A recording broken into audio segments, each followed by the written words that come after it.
এত মানুষ অংশগ্রহণ করে তারা তাদের নিজেদের অধিকারকে প্রতিষ্ঠিত করছেন।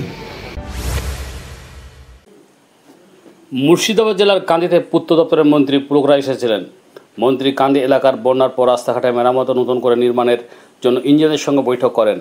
এলাকার রাস্তাগুলি দ্রুত মেরামতির নির্দেশ দেন যেন পুজোর আগে সাধারণ মানুষ চলাফেরা করতে পারে।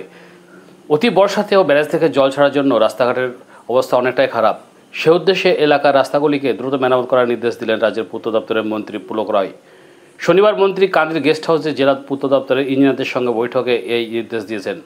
সেখানে জেলা পূর্ত দপ্তরের ইঞ্জিনিয়াররা ছাড়াও হাজির ছিলেন কান্দির মহকুমা শাসক উৎকর্ষ সিং, কান্দির বিডিও শ্রীকুমার ভট্টাচার্য, কান্দির বিধায়ক অপূর্ব সরকার ও কান্দি পঞ্চায়েত সমিতির সভাপতি পার্থপ্রতিম সরকার সহ অন্যান্যরা। ওই বৈঠকে মন্ত্রী ইঞ্জিনিয়ারদের কাছে বেহাল রাস্তার হিসাব চেয়েছেন। এর আগে মন্ত্রী কান্দির ভবানীপুরে পাড়ায় সমাধানে যোগ দিয়েছিলেন। সেখানে বাসিন্দাদের বিভিন্ন উন্নয়নমূলক প্রকল্পের দাবি ও মন্ত্রী নিজে আশ্বাস দেন। এদিন মন্ত্রী বলেন যে পঞ্চায়েত সমিতি জেলা পরিষদ উন্নয়নমূলক কাজকর্ম করছে এবং মানুষ তার নিজের অধিকার বুঝে নিতে পারছেন পাড়ায় সমাধান পেয়ে। দেখুন, মাননীয় মুখ্যমন্ত্রী মমতা বন্দ্যোপাধ্যায়ের নেতৃত্বে মা মাটি মানুষের সরকার 2011 সালের পরিবর্তনের পর থেকেই মানুষের প্রয়োজনে মানুষের জন্য সদা সর্বদাই কাজ করেছে। ঠিক একটা ঐতিহাসিক সিদ্ধান্ত মাননীয় মুখ্যমন্ত্রী মমতা বন্দ্যোপাধ্যায়ের। প্রায় 80,000-এরও বেশি বুথ আছে বাংলায়। সেই 80,000 বুথে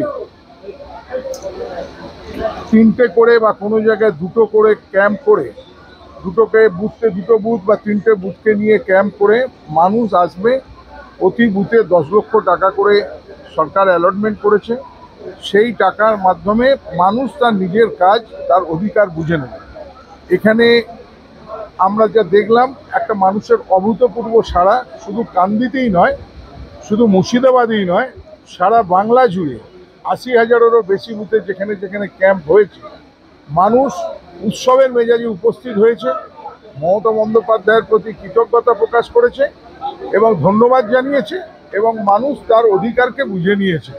এখন আমাদের কাজ মানুষ যেটা বললেন সেই কাজটাকে ইমপ্লিমেন্ট করা। আমরা আগামী 15ই জানুয়ারি 2026-এর মধ্যে এই কাজগুলো শেষ করতে বদ্ধপরিকর এবং অঙ্গীকারবদ্ধ। আমি নিজে রাস্তা দিয়ে এলাম।